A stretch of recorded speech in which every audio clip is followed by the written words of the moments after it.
ई दृश्य में देखल जा सकैत अछि जनकपुर धामक एकटा निजी विद्यालयक विद्यार्थी सब रंगोली बना रहल अछि। एखन होलीक समय अछि।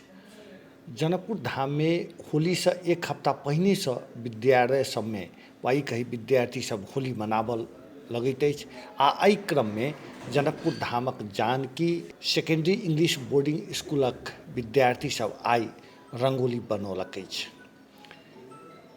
अतिरिक्त क्रियाकलापक रूप में ओहि विद्यालय में प्रत्येक वर्ष रंगोली बनाबऽ के कार्यक्रम होइत आयल जानकारी जानकी इंग्लिश बोर्डिंग स्कूलक प्रिंसिपल प्रमोद अग्रवाल बतौलनि अछि।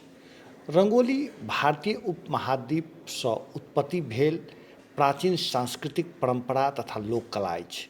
रंगोलीक नाम आ एकर शैली में अंतर भऽ सकैत अछि, मुदा एकर पाछूक निहित भावना आ संस्कृति में पर्याप्त समानता अछि। यह विशेषता एकरा विविधता आ विभिन्न आयाम सबके प्रदर्शित करैत जानकार सब कहै छथि। आ विद्यार्थी सब भोरे से ई रंगोली बनाबऽ में लागल छल।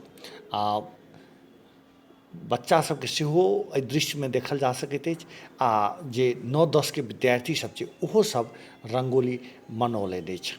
आ विद्यालय में उत्कृष्ट रंगोली बनाबऽ के लेल विद्यार्थी सब में प्रतिस्पर्धा सेहो देखल गेल छल आ तेँ विद्यार्थी सब एहिके एक हफ्ता पहिने से तैयारी कऽ रहल छलथि।